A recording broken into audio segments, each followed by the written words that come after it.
तेरे बाद कौन बनेगा मेरा हमदर्द, तेरे बाद कौन बनेगा मेरा हमदर्द, मैंने अपने भी खो दिए तुझे पाने की जिद में। नमस्कार, मैं दीपक कुमार सोनी आप सबका दीपक जीएस एकेडमी में बहुत बहुत स्वागत करता हूं दोस्तों, है ना। जिस प्रकार से हम लोग मॉडर्न हिस्ट्री की श्रृंखला को लेकर चल रहे हैं, ठीक उसी प्रकार से हम लोग झारखंड की सीरीज की श्रृंखला को भी करवाने में प्रतिबद्ध हैं दोस्तों। आज उसी कड़ी में हम लोग झारखंड में एक अगली कक्षा को लेकर आए हैं और वो कक्षा होगी आपकी चित्रकला और शिल्पकला की। और यहाँ से बहुत महत्वपूर्ण क्वेश्चन पूछे जाते हैं। आज पूरा कंसेप्ट आपको दिया जाएगा इस कला के माध्यम से और इस क्लास के माध्यम से कि शिल्पकला क्या होती है झारखंड की। जो पारंपरिक शिल्पकला है, जो पारंपरिक चित्रकला है, वो चित्रकला और शिल्पकला के बारे में आपको बेहतर जानकारी मिलेगी। ज़्यादा चित्रकला शैली तो है नहीं, लेकिन फिर भी जो भी है दोस्तों, है ना, जो भी है वो बड़ा महत्वपूर्ण है और बड़ा इम्पोर्टेंट रहेगा आपके एग्ज़ाम के दृष्टिकोण से भी और आपके जानने के दृष्टिकोण से भी। आइए जानते हैं हम लोग चित्रकला के बारे में और शिल्पकला के बारे में।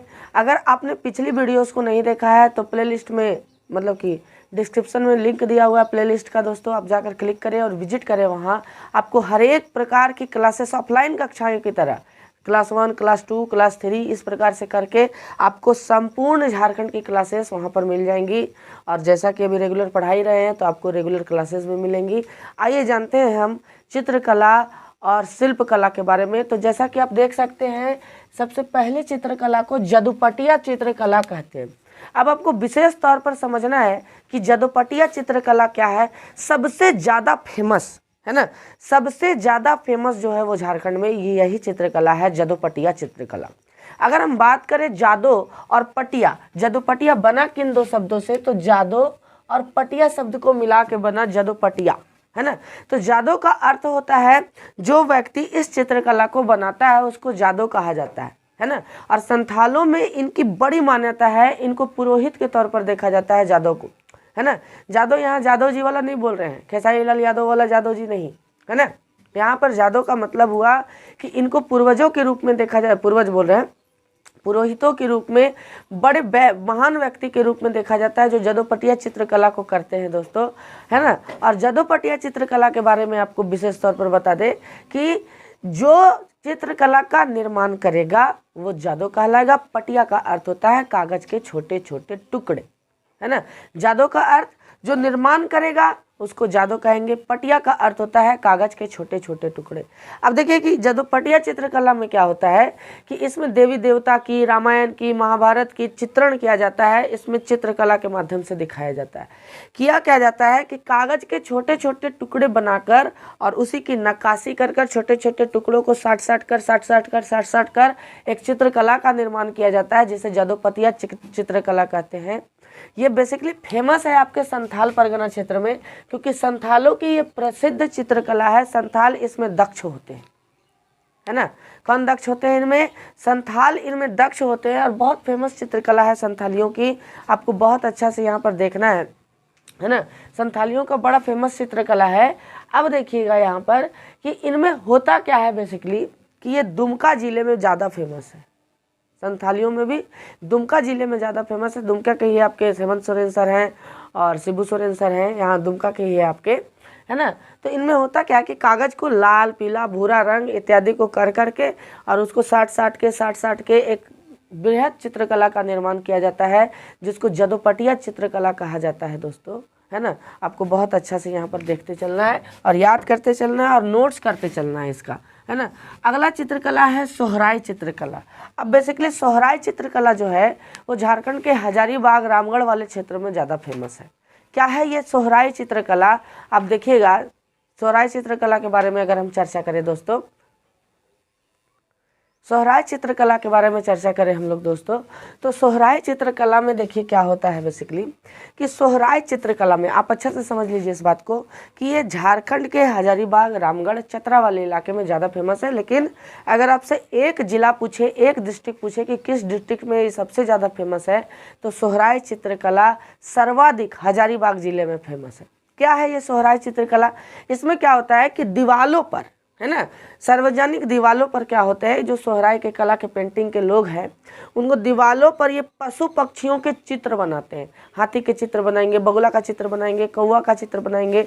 ये पशु पक्षियों के चित्रों को बनाते हैं और पशु पक्षियों के चित्रों को बना करके और बड़ा बेहतर तरीक़ा से आप देखिएगा कि पशु पक्षियों के चित्रों को बना करके दोस्तों, और एक तरह से मान लीजिए कि ये डिज़ाइन इतना खतरनाक करते हैं, इतना बेहतर करते हैं कि देखने में इतना ज़्यादा खूबसूरत लगता है। बहुत बेहतर डिजाइनिंग इनका होता है, आप देखिएगा। आप अगर सोहराय चित्रकला को नहीं देखे हैं तो सोहराय चित्रकला इत्यादि सभी की चित्रकला की फ़ोटोज़ है ना, बारी बारी से आपको वीडियो के अंत में और एक तरह से संलग्न मिलेगा कि कौन सोहराय चित्रकला है, कौन जदोपटिया चित्रकला है, कौन पैतकर चित्रकला है। ये वीडियो जब हम समाप्त कर देंगे पढ़ाना तो यही 2-3 सेकंड में, 4 सेकंड में वो सारे चित्रकला को आप देख सकते हैं, ताकि आपका कंसेप्ट जो है वो बहुत ज़्यादा अच्छा हो और बहुत अच्छे से आप तैयारी कर पाएँ, है ना। तो सोहराय चित्रकला में होता है क्या है कि सार्वजनिक दीवारों पर क्या होते हैं कि सोहराय के जो कलाकार होते हैं दोस्तों, वो एक तरह से पेंटिंग बनाते हैं पशु पक्षियों की और बेहतर तरीके से इसका डिज़ाइन देते हैं। आप अगर गए होंगे हजारीबाग के क्षेत्र में तो आपने देखा होगा कि हजारीबाग के जो समाहरणालय है, समाहरणालय का बात कर ले या तो फिर डीसी हाउस का बात कर ले दोस्तों, झील के तरफ, तो आप देखे होंगे कि वहाँ पर पशु पक्षियों का चित्र दीवारों पर बनाया गया है। वो बेसिकली सोहराय चित्रकला का ही एग्जाम्पल है। ये सोहराय पर्व, अभी तो आप लोगों को पर्व त्यौहार नहीं पढ़ाया गया है, जब पढ़ाया जाएगा तो आपको बताया जाएगा कि ये सोहराय पर्व से जुड़ी हुई कला है। वर्षा ऋतु के बाद जिस प्रकार से हम लोग दिवाली में साफ़ सफाई करते हैं, ठीक उसी प्रकार से वर्षा ऋतु के बाद साफ़ सफाई करने के बाद इन चित्रकलाओं को बनाया जाता है और अपने घरों को सुंदर डिजाइन दिया जाता है। ये सोहराय चित्रकला है। इसकी प्रमुख शैलियाँ है मंजू सोहराय और कुर्मी सोहराय, है ना। ये सबसे ज़्यादा हजारीबाग में प्रसिद्ध है। अब देखिए अगला, देखिए कोहबर चित्रकला। कोहबर, कोहबर 2 शब्द से बना हुआ है दोस्तों, कोह और वर। कोह का अर्थ होता है गुफा, वर का मतलब होता है दुल्हा। दुल्हा का मतलब आपको मालूम ही है कि जो विवाह करता है लड़का पक्ष जो होता है वही दूल्हा होता है, लड़का जो लड़का है कोई तो दूल्हा कहते हैं, है ना। तो कोहबर का अर्थ होता है, ये बेसिकली विवाह से जुड़ी हुई चित्रकला है। इसमें होता क्या है तो समझ लीजिए आप बेसिकली कि मान लीजिए किसी जोड़े का विवाह हुआ, किसी जोड़े का विवाह हुआ, अब वो जोड़ा जो लड़की है उसको लेके अपने घर जाएगा कि नहीं, लड़का के घर लेके जाएगा। और लड़का के घर लेके जाएगा तो उस परिस्थिति में क्या होता है कि जिस रूम में लड़का लड़की रुकेंगे, जिस रूम में लड़का लड़की रहेंगे, उस रूम में क्या होता है कि कोहबर डिजाइनिंग बनाया जाता है। जैसे आप देखे होंगे ई संग ई लिखता है, शुभ विवाह ये सब लिखता है ना जी, है ना। तो उसी में डिजाइनिंग बनाया जाता है, फूल पत्ती का डिजाइनिंग और भी अच्छा डिजाइनिंग, ताकि नए जोड़े को बड़ा अच्छा महसूस हो, बड़ा अच्छा फील हो, है ना। वही कोहबर चित्रकला है। कोह का मतलब होता है गुफा, यानी एकांत में वर, है ना, गुफा में विवाहित जोड़ा, एक तरह से इसका अर्थ होता है ना। पति के घर में ये कोहबर की पेंटिंग की जाती है और बेसिकली ये विवाह से जुड़ी हुई कोहबर चित्रकला है। जैसे विवाहित जोड़ा लड़के के घर गया, लड़के के घर जाने पर एगो स्पेशल रूम उसको दिया जाएगा, तो उसी रूम में क्या होगा कि कोहबर चित्रकला का पेंटिंग किया जाता है उनकी बहनों के द्वारा या तो और भी स्त्रियों के द्वारा कोहबर चित्रकला का पेंटिंग किया जाता है। फूल पत्ती वगैरह बनाए जाते हैं, पशु पक्षियों के चित्र बनाए जाते हैं ताकि विशेष आकर्षण हो, है ना। उन चित्रकलाओं में आपको बहुत अच्छा से यहाँ पर देखते चलना है। अब देखिए ये सर्वाधिक प्रचलित है बिरहोर जनजाति में। हालांकि अब दोस्तों ये कोहबर चित्रकला हमारे सदानों में भी चले गए हैं, है ना। हम लोगों में भी होता है, जो बीसी कास्ट के लोग हैं, जनरल कास्ट के लोग हैं, बेसिकली कोहबर की पद्धति तो उनमें भी पाई जाती है कि कोहबर उसमें निर्मित होता है ना। तो अब ये सभी में है, लेकिन इसका प्रचलन जो शुरू हुआ या तो फिर ये प्रसिद्धि पाई या तो एकदम बेसिकली एकदम स्ट्रिक्टली जिसमें फॉलो होता है वो बिरहोर जनजाति में होता है। इसमें सिक्की देवी की चित्र बनाई जाती है। सिक्की का मतलब होता है एक प्रकार से देवी होती है, देवी माँ, उनमें कोहबर का चित्र बनाया जाता है। कहा जाता है कि विवाहित जोड़ा को इनको देखने से बड़ा शुभ होता है एक तरह से कोहबर में रखने से, तो सिक्की देवी की चित्र बनाया जाता है कोहबर। आशा करते हैं कोहबर आपको समझ में आया होगा। आगे हम लोग चलते हैं गंजू चित्रकला में। तो गंजू चित्रकला में देखिए उन पशु पक्षियों का चित्र बनाया जाता है जो संकटाग्रस्त है। बहुत महत्वपूर्ण दोस्तों, आपसे डायरेक्ट पूछ दे सकता है ये क्वेश्चन कि बताइए उस चित्रकला का नाम बताइए जिसमें संकटाग्रस्त पशु पक्षियों का चित्र अंकित किया जाता हो, तो वो गंजू चित्रकला है। कौन सा चित्रकला है? गंजू चित्रकला है, ठीक है। आगे देखिए पैतकर चित्रकला। पैतकर चित्रकला, इसके बारे में थोड़ा सा जानिए, बड़ा इंपॉर्टेंट इसके बारे में जानना। ये सबसे ज़्यादा जो प्रसिद्ध है झारखंड में, वो पश्चिमी सिंहभूम का एक गांव है, नाम है अमादुब्बी। कौन सा गांव? अमादुब्बी गांव नाम है, और इसीलिए अमादुब्बी गांव को पैतकरों का गांव भी कहा जाता है। मोस्ट इम्पॉर्टेंट, किस गांव को पैतकरों का गांव कहा जाता है? तो अमादुब्बी गांव को पैतकरों का गांव कहा जाता है। और देखिए, सबसे बहुत महत्वपूर्ण बात क्या है कि ये झारखंड की सबसे प्राचीन चित्रकला है। कभी आपसे क्वेश्चन पूछे कि झारखंड की सबसे प्राचीन चित्रकला, हालांकि इसको उतना ज़्यादा तवज्जो नहीं दिया गया, उतना ज़्यादा वैल्यू नहीं मिला झारखंड में, वो बात अलग है दोस्तों, लेकिन ये झारखंड की सबसे प्राचीन चित्रकला है, सबसे पुरानी चित्रकला है झारखंड की, है ना। और ये सबर जनजाति के द्वारा प्रतिपादित है झारखंड की चित्रकला। सबर आप जान रहे हैं कि एक आदिम जनजाति में आती है ना। सबर जनजाति के द्वारा चित्र अंकित किए जाते हैं, ये प्रचलित है सबर जनजाति के द्वारा, इसको सबर जनजाति के द्वारा शुरू किया गया था, है ना। अब बेसिकली इस चित्रकला में होता क्या, अमादुब्बी के बारे में आप याद रखिएगा कि इसको पैतकरों का गांव कहा जाता है, क्योंकि पैतकर चित्रकला इसी अमादुब्बी में काफ़ी ज़्यादा फेमस है ना। अब यहाँ पर समझिए कि इसमें होता क्या है। इसमें बेसिकली मृत्यु के बाद जीव का क्या होता है, आत्मा का क्या होता है, इसकी चित्रकारी के माध्यम से दिखाया जाता है कि देखिए मृत्यु हुआ, नर्क में गया, स्वर्ग में गया, कहाँ गया, नहीं गया, मृत्यु के बाद क्या होगा, इसको दिखाया जाता है इस चित्रकारी के माध्यम से दोस्तों। और बहुत अच्छा से इसको याद रखना है। और इस चित्रकारी की व्याख्या हमारे महान पुराण गरुड़ पुराण में भी है ना। गरुड़ पुराण में भी इस चित्रकारी की व्याख्या की गई है। ये सारे चित्रकारियों में गरुड़ पुराण में किसकी व्याख्या की गई है? तो इसी पैतकर चित्रकारी की व्याख्या की गई है। ये झारखंड के अलावा बिहार, उड़ीसा और पश्चिम बंगाल में भी काफ़ी ज़्यादा फेमस है। अगर अगली चित्रकारी के बारे में बात करें दोस्तों, तो राणा तेली प्रजापति चित्रकारी, है ना। आप लोग देख रहे होंगे कि 3 चित्रकारियों को हम एक ही साथ लिखे, उतना ज़्यादा ये जरूरी भी नहीं है और उतना ज़्यादा फेमस भी नहीं है। ये देखिए राणा, तेली और प्रजापति, ये 3 अलग अलग प्रजाति हैं, 3 प्रजाति बोल रहे, 3 अलग अलग जाति हैं, और तीनों में अलग अलग किस्म का चित्रकला पाया जाता है। लेकिन कॉमन उनमें क्या होता है कि इनमें भगवान शिव को पेड़ पौधों का देवता बताया गया है, यानी पशुपति की मूर्ति बनाई जाती है ना।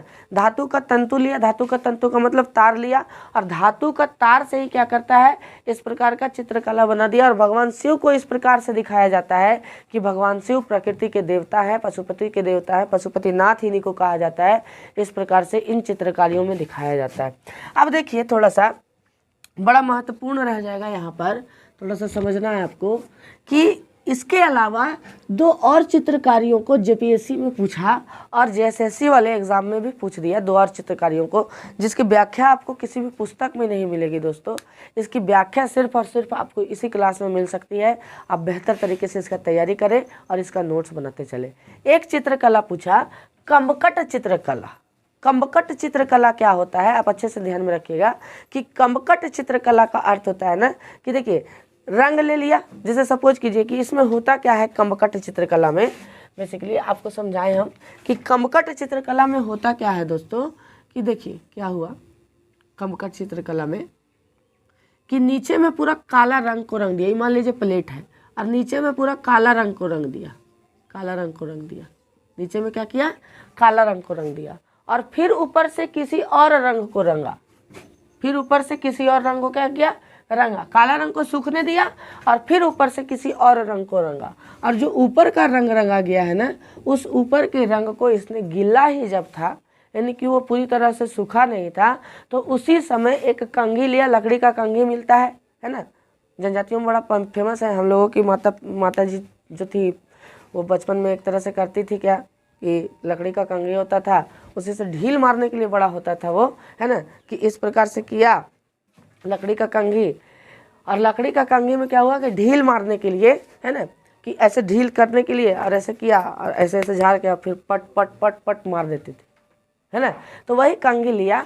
अब देखिए नीचे का काला वाला तो सूखा हुआ है और ऊपर का जो है रंगीन वो भींगा हुआ है ना, ऊपर का भींगा हुआ है। तो ये करते क्या थे कि लकड़ी के कंघी से, है ना, जो भींगा हुआ हिस्सा है उसको इस प्रकार से करते थे, जैसे कंघी है ये वाला, ठीक है। तो कंघिया से अगर ऐसे करेगा तो ऊपर वाला जो रंग वाला हिस्सा है वो तो खत्म होगा धीरे धीरे, और नीचे वाला काला हिस्सा क्या आएगा, नजर आएगा। और इस प्रकार से एक बेहतर चित्रकारी इन लोगों के द्वारा की जाती थी, कुछ इस प्रकार से, है ना, एक बेहतर चित्रकारी की जाती थी जिसको कमकट चित्रकला कहा जाता था। आप याद रखिएगा, कंघी के सहारे, है ना, चित्रकला का निर्माण करना वो कमकट चित्रकला कहलाता था, बहुत महत्वपूर्ण है। अगला है अष्टो चित्रकला। कि अष्टो चित्रकला क्या है, इसमें देखिए आप नेवारी देखें, नेवारी जिसको धान का, जो धान कटता है ना, पुआल जिसको बोलते हैं, उस पुआल को क्या कर दिया कि फैला दिया, और फैलाने के बाद उस पर इतना प्रेशर दिया, इतना प्रेशर दिया कि प्रेशर देने के बाद वो एक क्या हो गया, कूट के रूप में परिवर्तित हो गया। कूट का मतलब एक ठोस पत्तल के रूप में परिवर्तित हो गया, और उसी पर फिर चित्रकारी किया जाता था, इसलिए इसको अष्टो चित्रकला बोले। क्योंकि देखिए पुआल का जो अति है वो एक तरह से अष्टो टाइप का तो है ना, तो अष्टो चित्रकला बोले। दोस्तों आशा करते हैं कि आपको चित्रकला समझ में आई होगी। ये बेसिकली कुछ नहीं है ना, कोहबर और सोहराय में एक तरह से अंतर दिया हुआ है कि कोहबर में क्या हो सकता है कि कोहबर में सिक्की का क्या किया जाता है, चित्रण किया जाता है, सिक्की का चित्रण किया जाता है, और कोहबर में स्त्री पुरुष के संबंधों का चित्रण किया जाता है, जबकि सोहराय में प्रजापति और पशुपति का चित्रण किया जाता है, और जंगली जीवों और पशु पक्षियों और पेड़ पौधों का चित्रण किया जाता है। आपको बहुत बेहतर तरीके से याद रखना है ना। आशा करते हैं कि ये समझ में आया होगा आपको। अब देखिए शिल्पकला में चलते हैं। ये जो शिल्पकला को लिखा गया है, ये इतना लिखने की आवश्यकता नहीं है, हम आपको बड़ा बेहतर तरीके से आपको समझाते हैं कि शिल्पकला में एक ही शिल्पकला बहुत ज़्यादा फेमस है झारखंड में, है ना। क्योंकि अब देखिए दोस्तों, अब है आधुनिकीकरण का ज़माना। अब इन बेचारों को काम तक नहीं मिलता, इन बेचारों को इतना ज़्यादा प्रॉफिट भी नहीं होता, क्योंकि हाथ से बनाएंगे तो महंगा होगा। मशीन से हम लोग खरीदने के आदी हैं, हाथ से खरीदने के आदी नहीं है। मोदी जी तो ऐसा ही मशीन वाला तेल इतना महंगा कर दिए हैं कि कोई हाथ से बना हुआ तेल भी नहीं खरीद सकता है। कोई कोल्हू में तेल फेर के दे आपको, है ना, कोल्हू समझ रहे हैं ना, बैल को चारों तरफ से घुमा कर जो तेल पेरा जाता है वो बेसिकली प्योर तेल रहता है। कोल्हू में कोई तेल पेर कर दे, बोले कि भैया इसका 300 रुपये लीटर दाम है तो आप लीजिएगा, नहीं लीजिएगा। जिसके कारण से ये सब शिल्पकला चित्रकला क्या हो गई है, दब गई है। वो तो झारखंड की सरकार ही बेचारी कि सोहराय चित्रकला, जदोपटिया चित्रकला, ये सब को बचाए हुए है अपने सरकारी आवासों में चित्रकला करवाते करवाते, है ना, तो बेचारों को काम भी मिलता है ना। लेकिन इसकी कोई डिमांड एक तरह से आप समझ लीजिए कि ना ही झारखंड के बाहर है और ना ही झारखंड के खुद झारखंड के लोगों के द्वारा नहीं है ना। तो झारखंड के लोगों के द्वारा नहीं है, तो इनको बढ़ाने के लिए हमको क्या काम करना चाहिए कि इनकी कला को प्रोत्साहन देना चाहिए दोस्तों, और इनकी कला को तवज्जो देना चाहिए, है ना। आइए हम लोग शिल्प कला के बारे में जानते हैं कि शिल्प कला में क्या है। डोकरा कला, डोकरा कला काफ़ी ज़्यादा फेमस है। क्या है ये डोकरा कला, आप समझिएगा बेसिकली कि देखिए डोकरा कला में होता क्या था, इसको घड़वा कला भी बोलते हैं। घड़वा, डोकरा कला को ही क्या कला बोला जाता है, घड़वा कला के नाम से भी जाना जाता है। अब देखिए इसमें होता क्या है, इसमें होता क्या है, 2-3 क्वेश्चन इसमें से पूछ सकता है, बड़ा महत्वपूर्ण, कि डोकरा कला आज से नहीं, डोकरा कला हड़प्पा सभ्यता से चलते हुए आ रहा है। कि क्या है ये डोकरा कला, क्या है ये डोकरा कला, क्या महत्वपूर्णता है इसकी, किस प्रकार से इस कला का निर्माण होता है ना। तो डोकरा कला के बारे में अगर हम बात करें दोस्तों, तो आप देखिएगा कि डोकरा कला में होता क्या है ना। कि देखिए डोकरा कला में क्या होता है कि इसमें सबसे पहले मधुमक्खी के छत्ते से जो मोम प्राप्त होता है वो जनजाति इकट्ठा करते थे, है ना, ध्यान से देखिएगा। मधुमक्खी के छत्ते से जो मोम प्राप्त होता था वो जनजाति क्या करते थे, इकट्ठा करते थे।